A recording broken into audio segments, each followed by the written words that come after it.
मित्रों, कल पटना में भाई चिराग पासवान का प्रेस कॉन्फ्रेंस हुआ।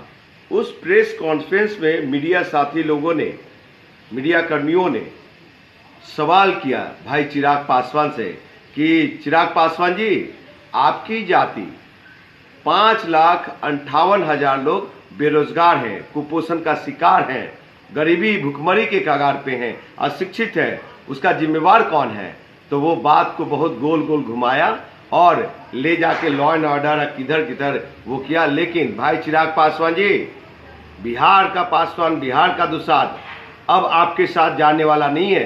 50 साल आपके पिताजी ने बेवकूफ़ बनाया और आपको बता दूं कि आप सत्ता में नहीं रहे। 50 साल, 40 साल, 35 साल तक आपके परिवार सत्ता में रहा है। बिहार का पासवान लोग, दुसाध लोग लाठी ले करके, पैना ले करके, बूथ पे कब्जा करके आपके पिताजी को केंद्र में मंत्री बनाता रहा। आपके चाचा, जिनसे आपकी आपसी मतभेद है, वो चाचा यहाँ बिहार सरकार में पशुपालन मंत्री रहे, वन एवं पर्यावरण मंत्री रहे, बहुत सारे मंत्रालय आपके चाचा के पास रहे। तो पूरा आप लोगों ने मलाई खाया साहब। और एक आंकड़े दे देता हूं कि आपके पिताजी ये केंद्र में मंत्री रहे, रेलवे रहा, कोल एंड माइंस रहा, फॉरेस्ट, ये योजना विभाग रहा है, 7 मंत्रालय रहे। अगर चाहते तो 7 लाख पासवानों को बेलदारी में, चपरासी में पानी पिलाने में, माटी खोलने में, तार खींचने में, ये रेलवे का पत्थर टाड़ने में, सब में भर दिया होता। लेकिन नहीं भरा। जिसकी जिम्मेवार आप हैं, आपके परिवार हैं, आपके पिताजी हैं, आपके चाचा जी हैं। आज जो युवा नौजवान चिराग भैया जिंदाबाद कर रहे हैं, उनके पिताजी के बेरोजगार आज हैं, तो आपके पिताजी का देन है। आप 10 साल से सांसद हैं। आप बताइए बिहार के पासवानों को बिहार के पासवानों को कि जमुई के दुसाध पासवानों के लिए, अनुसूचित जाति जनजाति के लिए एक लाइब्रेरी बनाया साहब? नहीं बनाया। अब समय आ गई है, सिर्फ जिंदाबाद करने से नहीं होगा। बिहार के पासवान लोग जिंदाबाद नहीं करेगा। सुन लीजिए, आप अपने आका नरेंद्र दामोदर मोदी साहब से बात कीजिए, अमित शाह जी मोटा भाई से बात कीजिए कि साहब, हम जिस जाति का वोट लेते हैं, हमारा जाति 5,80,000 बेरोजगारी के कगार पे, भुखमरी के कगार पे, आर्थिक स्थिति सही नहीं, शिक्षा, उसको कैसे होगा? इस विषय पे आपको गंभीरता पूर्वक बात करनी चाहिए। नहीं तो बिहार का पासवान अब निर्णय लेने जा रही है। सिर्फ झूठ की नहीं, सिर्फ ये कहिएगा जिनकी संख्या देश में 8 से 9%, बिहार में 8 से 9%, उसको आपके पिताजी 10% आरक्षण दिलवा दिए, स्वर्ण आरक्षण 10%।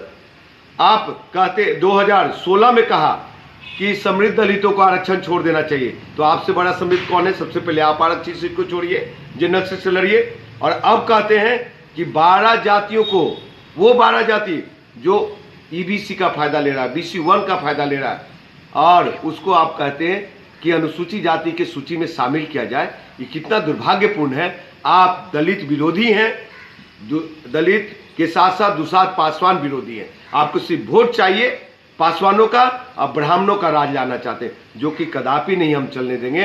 भाई चिराग पासवान, युवा बिहार सेना पार्टी जिस समय सत्ता में आई और इंजीनियर राजकुमार पासवान ये वायदा करता बिहार के पासवानों से, दुसाधों से, कि जिस समय मैं कुर्सी पे बैठूंगा उस समय एक भी दुसाध पासवान का बेटा बेरोजगार नहीं रहेगा, उसकी आर्थिक स्थिति खराब नहीं, एक भी घर माटी टाटी का नहीं होगा। ये मैं वादा करता हूँ। भाई चिराग पासवान अब मलाई नहीं देगी बिहार का पासवान, अब हिसाब मांगेगा आपसे। 50 साल का हिसाब, 10 साल का हिसाब ये लेना होगा।